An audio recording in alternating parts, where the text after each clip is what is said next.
Angela Merkel saw Germans through crisis after crisis. Now they wonder who'll fill the void. The media only added to this sense that Merkel was not a serious political contender. At one of her earliest media appearances as the new leader of the center-right Christian Democratic Union in Berlin in 2001, Merkel appeared out of her depth.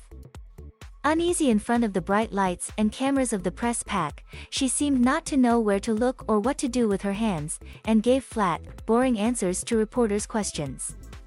Chatting afterwards, many of the journalists present agreed, this woman would never be chancellor. Named the most powerful woman in the world several times over, Merkel also played a crucial role on the international stage, helping to manage the global financial crisis, the refugee crisis, and the war in Ukraine. Don't fool yourself. Merkel, 67, grew up under communism in East Germany, and trained as a scientist, earning a doctorate in quantum chemistry before making a move into politics following the fall of the Berlin Wall. She won a seat in the Bundestag, Germany's parliament, in the first election after reunification.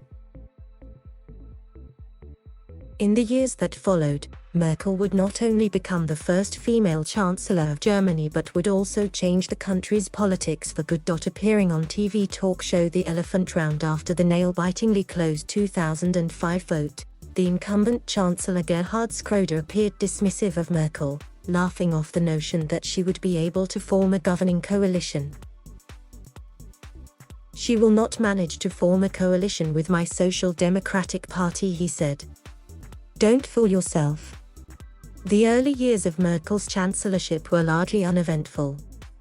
Germany's economy slowly gained steam after years of stagnation. But in 2008, when investment banking company Lehman Brothers collapsed and the world seemed headed for an economic abyss, Germans feared their export-dependent nation could go under. That's when Merkel took charge, becoming the country's crisis manager. On October 5, 2008, she told Germans, "Your savings are secure. The federal government guarantees that." Her calm, reassuring words helped to prevent a run on the banks and marked the start of a period of confidence in the face of adversity for Germany, led by Merkel. Her government started a short-term labor program, known as Kurzarbeit, which helped companies keep their employees on staff by making them work shorter hours, while the government supplemented their incomes. The program cost around €6 billion, according to the Federal Employment Agency, but it helped Germany avoid mass unemployment and ensured that German companies were at an advantage once the global economy picked up, since they had retained their skilled workforces. By the time the Greek debt crisis hit in 2012, Germans had faith in their chancellor, trusting that she could handle the adversity. Merkel took charge, creating giant funds to save not just Greece's economy but those of other debt-ridden Eurozone nations as well. Though Greece and other countries criticized what they saw as the draconian terms of their bailouts, Merkel likely saved the single currency. Europe will fail if the euro fails. Europe wins if the euro wins, Merkel told the German Bundestag in 2012. But while Merkel is seen as a bold and accomplished crisis manager, critics say she risked alienating the conservative voter base of her own party, the CDU, by taking left-of-center positions on key topics including nuclear energy, foreign policy and immigration. Merkel's government had initially halted Germany's planned exit from nuclear energy, but she reversed that decision in the wake of the Fukushima disaster in 2011. The move was popular with those on the left, but not necessarily with CDU supporters. "The phenomenon of Angela Merkel is basically leading from behind," said Julian Reichelt, managing editor of Germany's largest daily tabloid newspaper, the right-leaning Bild. "You see where people are going and you follow the masses, you don't lead the masses. She was brilliant at doing that." The same was often true in foreign policy, which saw Germany's role shrink, compared to the Schröder years. Arguably, Merkel's highest-profile moment of international leadership came in the summer of 2015 when hundreds of thousands of refugees, mostly displaced by the civil war in Syria, made their way to Europe.